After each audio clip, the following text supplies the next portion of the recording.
بزکش، جس کا مطلب ہے بکرے کو گھسیٹنا، یہ دنیا کے خطرناک اور شفاف کھیلوں میں سے ایک ہے۔ یہ افغانستان کا روایتی قومی کھیل ہے اور یہ بالکل پولو کی طرح کھیلا جاتا ہے، لیکن گیند کے بغیر۔ اس گیم میں گیند، کھروں اور سر کے بغیر ایک پوری بکری ہوتی ہے۔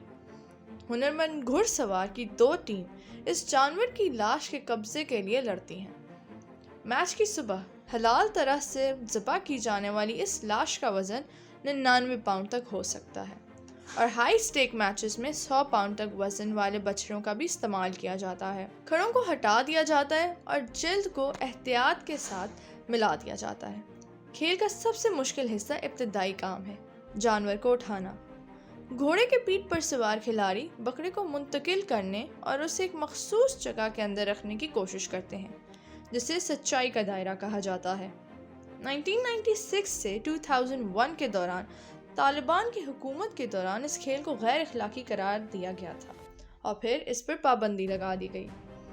آج بزکش نہ صرف پورے افغانستان میں کھیلا جاتا ہے، بلکہ گورنمنٹ آف اسلامک ایمریٹس اس مقابلے کا انعقاد کراتی ہے۔ مقبول مغربی کھیلوں کی طرح بزکش بھی پرجوش شائقین اور خاص طور پر افغانستان کے لوگوں میں اہم مالیاتی شمولیت رکھتا ہے۔ دولت مند اور بااثر افراد جو اپنی دولت کی نمائش کرنا چاہتے ہیں، اکثر بزکش میچز کو اسپانسر کرتے ہیں۔ کھیل کے لیے طاقتور گھوڑوں کی ضرورت ہوتی ہے، جو خاص طور پر کھیل کے لیے پالے جاتے ہیں۔ ان گھوڑوں کی قیمت $50,000 تک ہو سکتی ہے اور یہ 20 سال تک صحت مند رہتے ہیں۔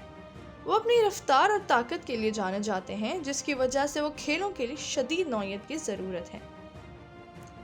کاؤنٹیز آف سینٹرل ایشیا نے صدیوں سے بزکش کھیلا ہے اور ہر قوم نے اپنے الگ طرح سے۔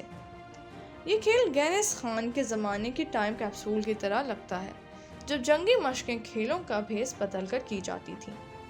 آج بزکش بذات خود ایک جنگ ہے۔ افغانستان میں بزکش کا عیار اپنے ارد گرد موجود چیلنجز اور تنازعات کے باوجود اس کے مداحوں کے گہرے جذبات کو ظاہر کرتا ہے۔